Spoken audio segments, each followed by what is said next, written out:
Hey guys, my name is Wildkard. Welcome back to another weekly news in the rugby world.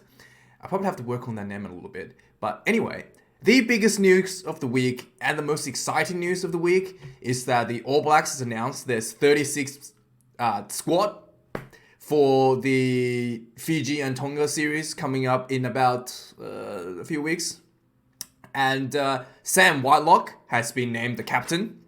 I had a poll on my YouTube, and somebody actually had the foresight to say that Sam Whitelock could be the captain. This guy was spot on his predictions, and I had given options from Scott Barrett to Aaron Smith, but I did not give the option of Sam Whitelock because I did think that since Scott Barrett is the captain of Crusaders and Sam Whitelock is also in the Crusaders, it's not likely that he's going to get the leadership role over Scott Barrett. But it seems that Scott Redcard Barrett is probably considered Ian Foster's probably not that confident in Scott's ability to lead the All Blacks.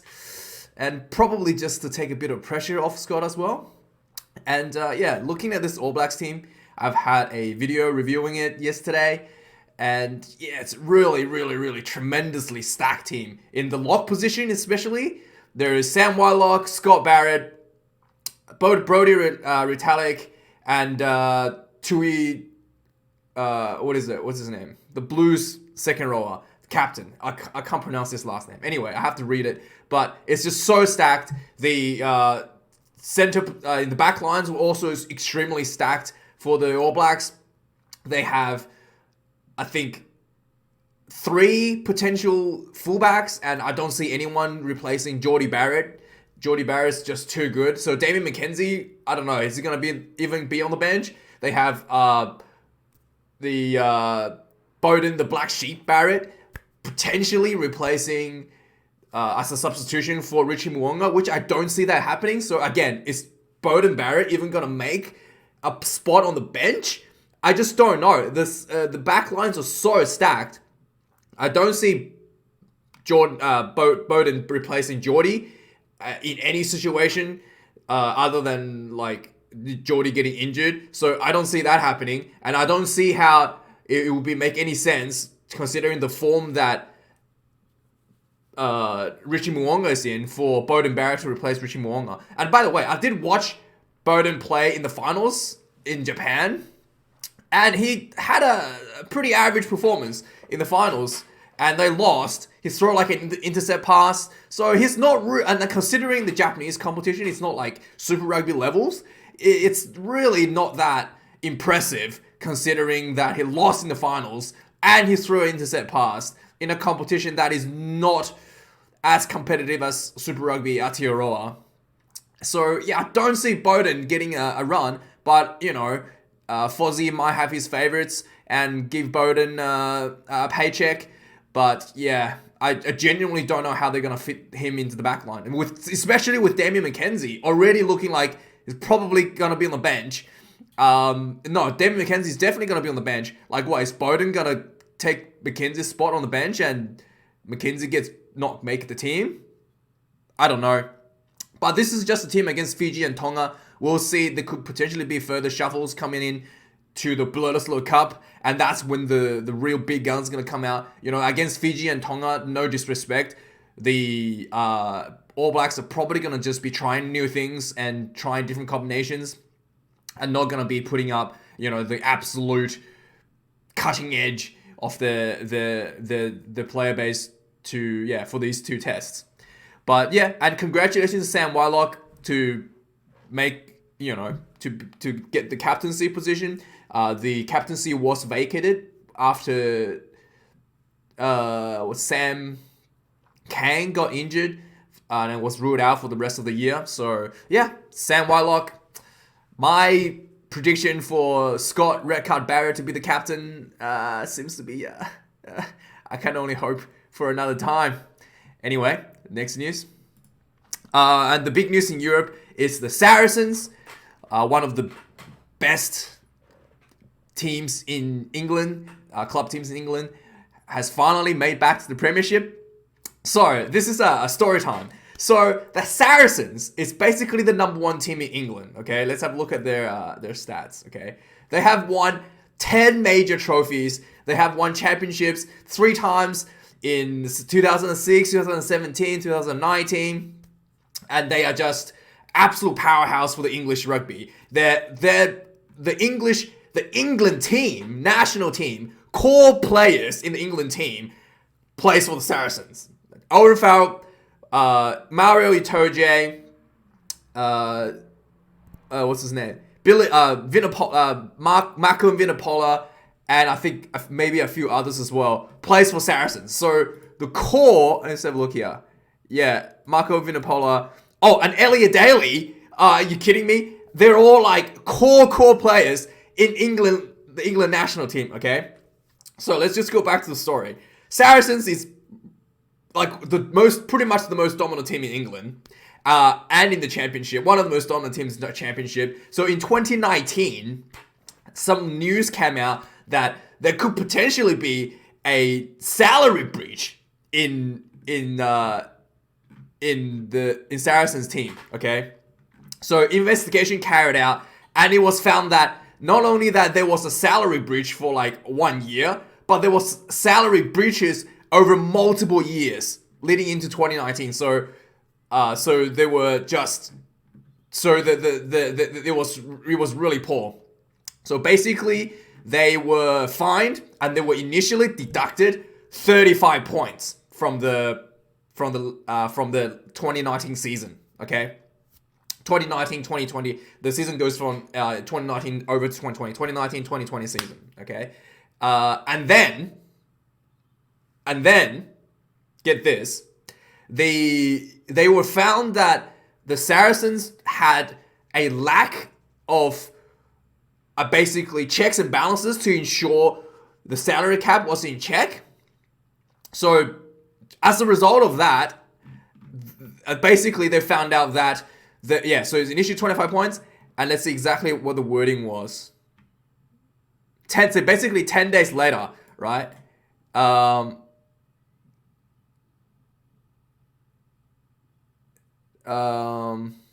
But essentially they found out that the Saracens had like 3 years where they just didn't even care about salary cap, and this was like deemed really, really, really poor from the Saracens.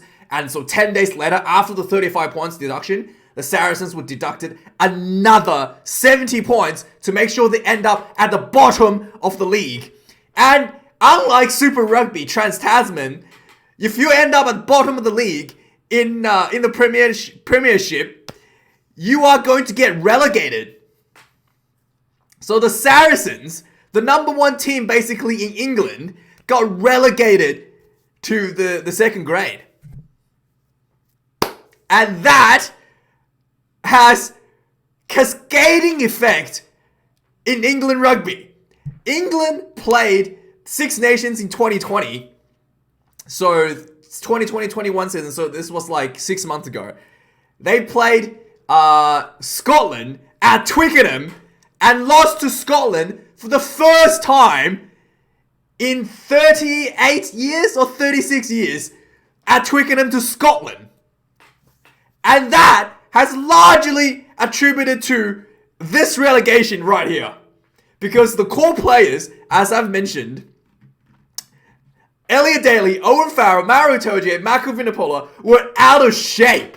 Okay? And the reason they're out of shape is because the second tier competition, the RFU Championship, which is the second tier competition, right?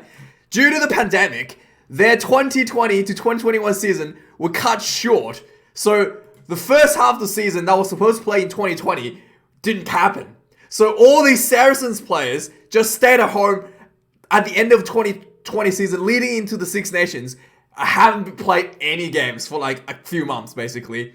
And they were deemed out of shape. Vinopola has come out, publicly stated that he was out of shape. Elliot Daly got dropped to the bench because he's been out of shape. Owen Farrell's were poor. His decision making was poor. So England had an atrocious Six Nations campaign. They finished last in the Five Nations, because Italy doesn't count. They lost to unprecedented losses to historic losses to Scotland at home, and it's just absolutely appalling as a result of this relegation, because their core players were out of shape and not able to get game time during off season outside of the international season, essentially. So this was a catastrophe for not just Saracens rugby, but for England rugby when this happened. And finally, the games were resumed. The games kicked off again at the spring 2021 for the second tier team in England. And Saracens just been dominating, blowing everyone out of the water. Obviously, they're professional players. In fact, during the relegation last year, they were talking about sending Owen Farrell to play for the Chiefs in New Zealand just to get him game time. But, obviously, travel restrictions and whatnot, they were not able to do so.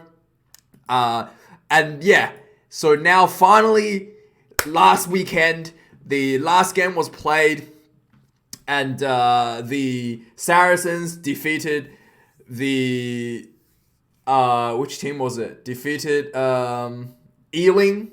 Is that how you say that? Ealing, with a pretty convincing 57-15 win to get themselves finally back in the Premier League, and quite a painful.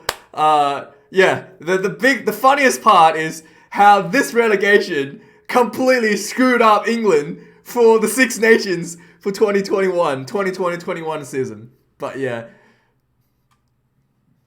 if you're an England fan, you wouldn't be laughing. Think about the English fan, man. Not fair. Anyway, and some other news. The Rainbow Cup ended on the weekend with the Bulls playing against the Benetton. The Bulls has played really, really well leading into the finals, and they finally got there. And unfortunately, the core players from the Bulls, including Monet Stang, who's played instrumental role for the Bulls to getting into the finals, that he was caught up to the Springbok training camp. So the Bulls had to play this finals with a B team, basically, with the replacement team. And unfortunately, the Bulls were beaten quite convincingly in the finals, 35 points to 8.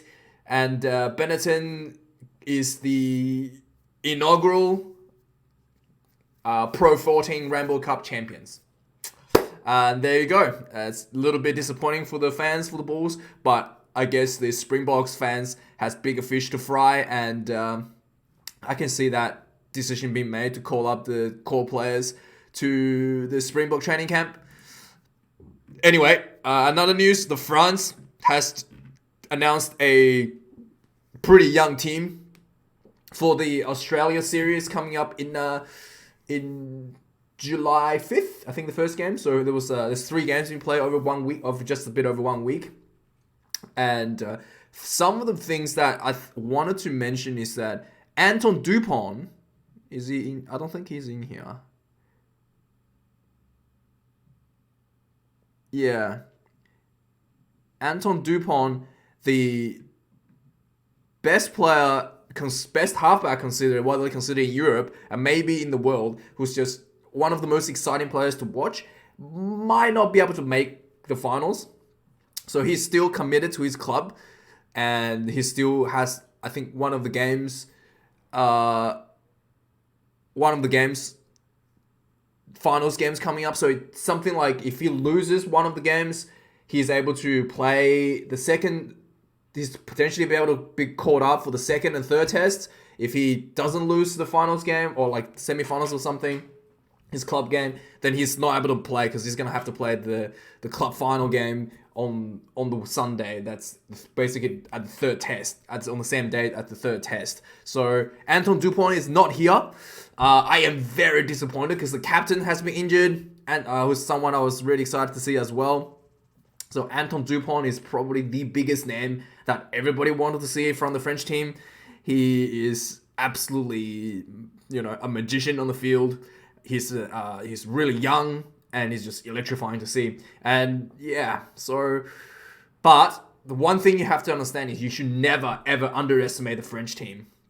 The French team has quite a bit of depth, surprisingly, despite the youth. The French played England in 2020 in the Autumn Nations Cup in the final against England, and French, basically they had to play the second team, the B team, against England. Again, another story time. So in the Autumn Nations Cup 2020 last year, France had some stupid rule where each player were only allowed to play 3 tests for 2020 season due to the lockdown. And then because the clubs were not happy how the players were not able to play in clubs, so the clubs came up with a deal with the French national team that that the players are not allowed to play more than 3 games for the national team in that year. So basically France used up all of their players going into the finals, and then in the final they didn't have enough game time left basically for their starting team. So they had to run their reserves against the England starting team for the Autumn Nations Cup finals. And surprisingly, everybody was expecting the French to get blown out. But surprisingly, the French reserve team almost beat England. And there was a last minute, might have been a try or conversion for England to tie the game to push it into extra time. And then in extra time, Owen Farrell able to kick I think it was golden point in the extra time, to kick a 3-pointer to beat the French second team. So don't underestimate this French seconds team. They are extremely dangerous and surprisingly good as well. So I wouldn't write off the French team just so quickly.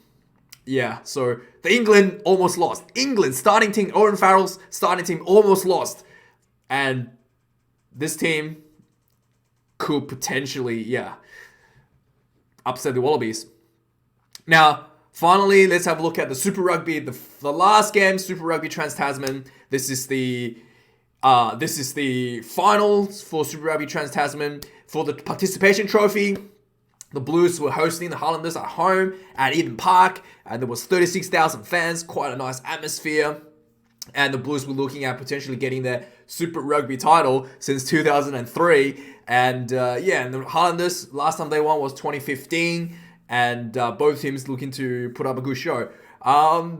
Overall, the game, the Blues really, really dominant up front. Their 4-pack really worked hard around the breakdowns, around the fringes, crashing the ball, hitting the angles. And the scrums was another really dominant part for the Blues. The Blues scrum absolutely destroyed the Highlanders scrum. Full-on penalties left and right. And the Blues did really, really, really well against the Highlanders. And the Highlanders had a period in the second half where they were able to come back, and they actually pulled ahead of the Blues with a penalty kick for a brief minute, and then the Blues were able to stabilize and finish off with the try and seal the deal against the Highlanders. But yeah, it was quite an entertaining game. Congratulations to the Blues. And it has shown that the number of Blues players were picked for the All Blacks team, that they were really, really rewarded for their stellar performance leading into this championship. So let's have a look at some stats. 2 tries for the Blues. The Blues have 426 run meters up against Highlanders 259. The Highlanders were only able to score with penalty kicks this game. So yeah, the Blues were completely dominating the Highlanders for most part. 122 carries to 75 carries for the Blues. 31 defenders beaten for the Blues and only 8 for the Highlanders. There was 12 clean line breaks for the Blues and 0 for the Highlanders. Pretty one-sided there. And let's have a look at turnover conceded. 14 for the Blues, 13 for the Highlanders. Only 77 tackles made for the Blues with 8 missed tackles. And Highlanders has 143 tackles made and 31 missed tackles. So pretty close. And overall, there was 5 penalty goal kicked for the Highlanders, 2 tries for the Blues, converted tries, and 3 penalty goals for the Blues. And and let's have a look. I think one of the things I want to talk about is a scrum. Yeah, scrum lost 1, but this doesn't. So Highlanders not only that just lost 1 scrums, but they were giving away penalties almost every scrum. The Blues were just dominant over the Highlanders in terms of scrummaging. And there was one yellow card for Highlanders. Ash Dixon accidentally landed a high shot on, I can't remember who it was, but he accidentally landed a high shot and had a yellow card. But yeah, it was on Tira Black actually, yeah, that was the game. Anyway, guys, thank you for watching this video. Let me know what you think, and I'll probably do a retrospective video this Sunday because I don't think there's any particularly important games to watch, so I might do like a retro review. We'll see. Anyway, guys, thank you for watching this. I'll talk to you guys soon.